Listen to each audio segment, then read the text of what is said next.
तो दोस्तों नमस्कार, क्या हाल है। स्वागत है आपका खबर एचपी में। तो आइए नजर डालते हैं हिमाचल की तमाम मुख्य बड़ी खबरों पर। अगर इससे पहले आप वीडियो को लाइक नहीं किए हैं तो लाइक कर दीजिए और चैनल में नए हैं तो चैनल को सब्सक्राइब कर लीजिए। टेट का इंतजार कर रहे प्रशिक्षुओं को मिलेगा मौका, जेबीटी संघ की मांग, हाईकोर्ट में जल्द पक्ष रखे सरकार। जी हां, जेबीटी डीएलएड बेरोजगार संघ ने प्रदेश सरकार से मांग की है कि उच्च न्यायालय में अपना पक्ष जल्द रखें ताकि 1 साल से जेबीटी टेट का इंतजार कर रहे जेबीटी प्रशिक्षुओं को भी टेट देने का मौका मिले और जेबीटी के रिक्त पड़े पदों को जल्द से जल्द भरें। वह संघ के महासचिव जगदीश परियाल ने कहा कि अन्य राज्यों के मुकाबले हिमाचल प्रदेश का मामला अलग है। वह जेबीटी बनाम बीएड मामले में सुप्रीम कोर्ट से फैसला आने के बाद प्रदेश के जेबीटी प्रशिक्षुओं में काफी खुशी का माहौल है। वहीं बता दें कि जेबीटी यूनियन का कहना है कि बीएड जल्द बाहर होगा। इस मामले में सरकार हाईकोर्ट में जेबीटी का पक्ष रखें क्योंकि जेबीटी प्रशिक्षुओं के बार बार धरना देकर सरकार को बहुत बार चेताया गया था कि बैच वाइज का रिजल्ट सुप्रीम कोर्ट के निर्णय के बाद निकाला जाए, लेकिन सरकार ने पहले रिजल्ट निकाला है और बीएड को जेबीटी की कंडीशनल नौकरी दी है। तो अब उन्हें बाहर करने के लिए भी जेबीटी का साथ दें क्योंकि उन पोस्ट पर सिर्फ जेबीटी का हक है। वहीं संघ के प्रदेश महासचिव जगदीश परियाल ने कहा कि जैसे ही हाईकोर्ट का निर्णय आता है सरकार को दोबारा काउंसलिंग करवानी पड़ेगी। मंडी बिलासपुर में सी&बी शिक्षकों का नियमितीकरण, उपनिदेशक ने प्रिंसिपल हेडमास्टर से मांगी डिटेल। जी हां, 30 सितंबर की तारीख नजदीक आते ही कई विभागों में अनुबंध कर्मचारियों को रेगुलर करने की प्रक्रिया शुरू हो गई है। शिक्षा विभाग में 30 सितंबर को 2 वर्ष का कार्यकाल पूरा करने वाले सी&बी शिक्षकों को रेगुलर किया जाना है। इसके लिए अभी जिला मंडी व बिलासपुर सहित कुछ अन्य जिलों में ही प्रक्रिया शुरू हो पाई है। वहीं शेष जिलों के उपनिदेशकों ने अभी इसके लिए कार्य शुरू नहीं किया है।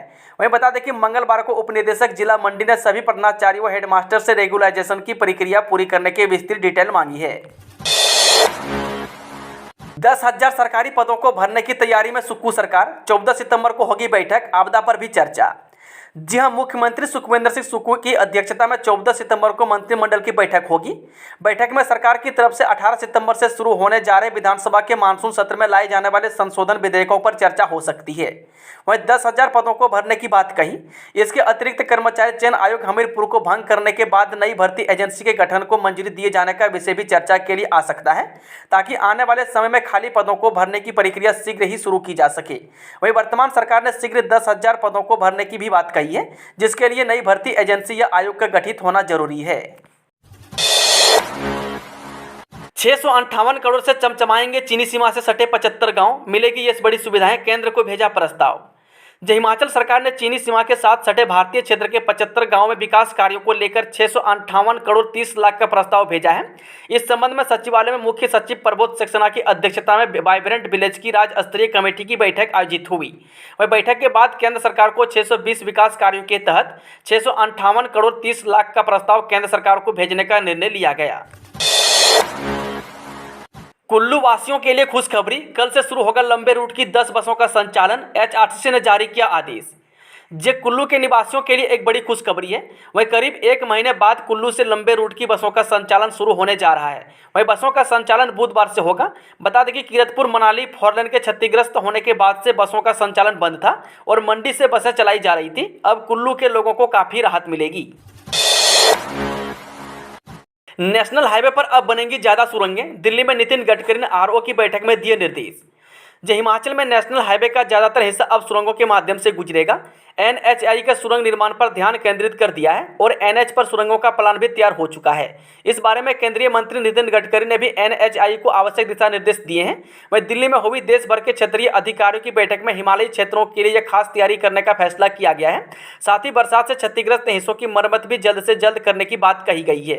इन निर्देशों के बाद नेशनल हाईवे पर एनएचएआई करीब आधा दर्जन से अधिक अतिरिक्त सुरंगों के निर्माण पर ध्यान केंद्रित कर दिया है। वहीं बता दें कि शिमला मटोर एनएच में बिलासपुर से साला घाट तक के हिस्से में भी अब बदलाव की संभावनाएं देखी जा रही है, जबकि कालका शिमला एनएच पर कैंथली घाट से ढली के बीच एनएचएआई ने पहले ही सुरंगों और ऊंचे पुलों का प्रावधान कर दिया है। वहीं जिन क्षेत्रों में लगातार भूस्खलन हो रहा है वहां भी विकल्प की तलाश की जा रही है। वहीं एनएचएआई ने कीरतपुर मनाली एनएच को जल्द बहाल करने का प्रारूप भी तैयार किया है। इसके अलावा राज्य सरकार ने जिन 3 सुरंगों का प्रस्ताव एनएचएआई को दिया है उस पर भी विचार किया जा रहा है। ऑनलाइन आवेदन पर मिलेंगे प्रवेश पत्र, विधानसभा सत्र के दौरान पुलिस मुख्य द्वारों पर करेगी जांच। जे मानसून सत्र के दौरान विधानसभा सचिवालय में ई प्रवेश पत्र ऑनलाइन आवेदन पर ही दिया जाएगा। ई विधान प्रणाली के तहत विधानसभा सचिवालय इसे ऑनलाइन तरीके से मुद्रित करेगी। ये आवेदन सभी ई प्रवेश पत्र पाने वालों को अनिवार्य है। बता दें कि विधानसभा सचिवालय में ई प्रवेश पत्र की जांच के लिए पुलिस कंप्यूटरीकृत जांच केंद्र मुख्य द्वार पर स्थापित करेगी, ताकि कम से कम असुविधा हो और जांच भी पूर्ण हो। यह निर्णय विधानसभा अध्यक्ष कुलदीप पठानिया ने मंगलवार को मानसून सत्र के दृष्टिगत सुरक्षा प्रबंधों से संबंधित विधानसभा सचिवालय में एक महत्वपूर्ण बैठक की अध्यक्षता करते हुए लिए। वह विधानसभा का 7 दिवसीय मानसून सत्र 18 सितंबर से आरंभ होने जा रहा है। वह कुलदीप पठानिया ने कहा कि पूर्व की भांति इस बार भी QR कोड के माध्यम से फोटो युक्त ई प्रवेश पत्र को लैपटॉप के माध्यम से प्रमाणित किया जाएगा। इन केंद्रों पर हर व्यक्ति का डाटाबेस बनेगा, जिसे पुलिस नियंत्रण कक्ष से मॉनिटर करेगी। प्रदेश विश्वविद्यालय शिमला में गेस्ट फैकल्टी के लिए 11 और 12 सितंबर को वॉक इन इंटरव्यू। प्रदेश विश्वविद्यालय शिमला विभिन्न विषयों में गेस्ट फैकल्टी के लिए वॉक इन इंटरव्यू आयोजित करेगा। यह इंटरव्यू 11 और 12 सितंबर को डीन ऑफ स्टडीज के कार्यालय में आयोजित किया जाएगा। यह जानकारी dean of studies professor VK Shivram ने दी। उन्होंने कहा कि विश्वविद्यालय द्वारा समय समय पर अपनाए गए UGC नियमों के अनुसार पात्रता रखने वाले उम्मीदवार सभी प्रासंगिक मूल्य प्रमाण पत्रों दस्तावेजों के साथ साक्षात्कार में उपस्थित हो सकते हैं, जिनका एक सेट कार्यालय में जमा करना होगा। वहीं बता दें कि गेस्ट फैकल्टी का पद व्याख्यान के आधार पर होगा, जिसका मानदेय रुपये 1000 प्रति व्याख्यान, अधिकतम रुपये 35,000 प्रति माह होगा।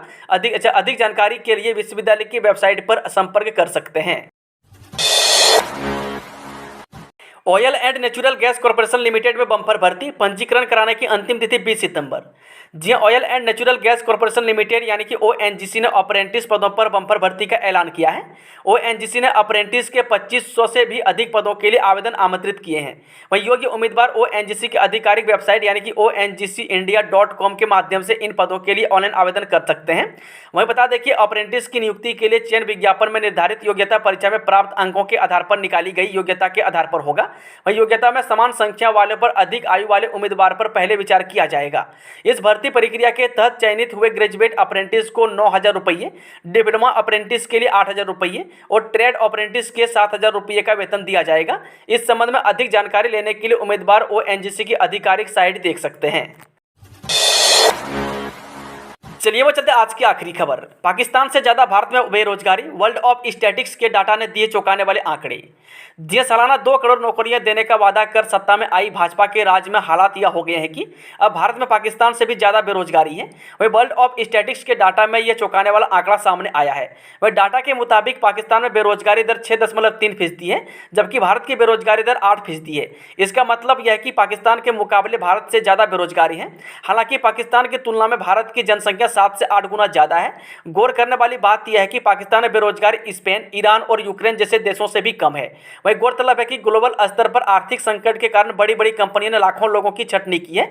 वही स्टार्टअप कंपनियों ने भी बड़ी संख्या में कर्मचारियों को निकाले हैं। वही खासकर IT सेक्टर ने सबसे ज़्यादा कर्मचारी की छटनी देखी है। ऐसे में भारत समेत दुनिया भर में बेरोजगारी बढ़ी है।